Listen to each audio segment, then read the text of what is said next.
Hello, my customer success friends. 𝘦𝘹𝘦𝘦𝘳𝘪𝘕 here for CSM Practice, the customer success consulting firm, where we offer outsourcing services for customer success operations that don't really need more than a part-time resource. A few months ago, I visited Toronto in Canada and I met some incredible customer success executives.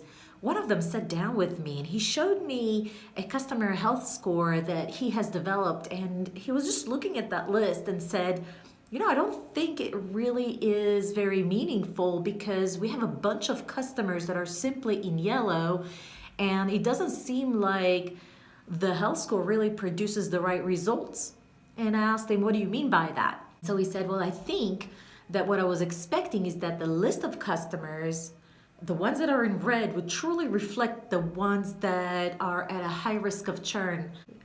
Today I want to talk about why there's a sense sometimes there's too many false negatives or false positive after you create a customer health score. First and foremost, if this happens to you, most likely this is a result of a design issue. To that effect, I really recommend that you start looking at the health score as truly what it was intended to be. It means how healthy is the client? And to me, healthy means how well is it aligned with your healthiest customer? If you look at the 5 top % customers, the ones that you love working with, that are fully invested in your solution, that advocates for you, that are loyal to you, that try to see how far they can stretch the value that they're getting from your system, you will see that there's some attributes that are very common to all of them. If you design a health score that's aligned with that approach, you will get a health score that tells you a completely different story. It'll answer a completely different question. How healthy are they? How aligned are they with best practices, with best of breed clients? So the design of the metric is going to be completely different. In addition, sometimes when I work with my clients, not only do we completely redo the health score so that it's never false positive or false negative, and it makes the team become more proactive around their strategic approach to turn all the customers to become best of breed.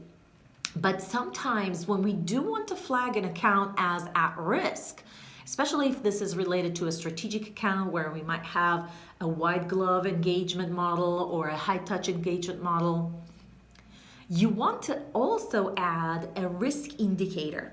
And the risk indicator should have not only a red, yellow, green, similarly to a health score, but it should also allow us to have a pick list of top reasons that might have turned the customer red, so that we can have proper dashboards around what turns customers at risk. So we always want to have these two indexes completely separated. Join me at the podcast I've done with Ali Mahan from CHURN IT UP podcast.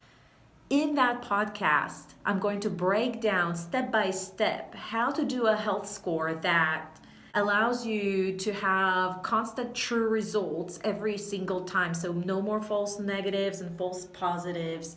How to do a risk indicator properly, especially for a high touch model.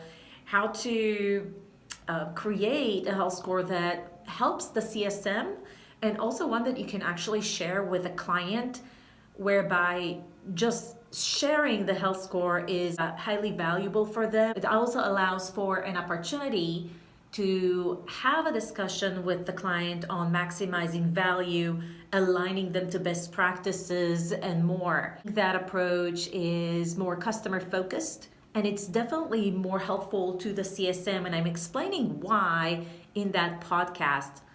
I'm also sharing a step-by-step approach on how to build it. So if your health score doesn't work, go down in the comments and check out the link to the podcast. Let me know in the comments if you have any additional questions. I hope all of your customers are always green. Goodbye for now.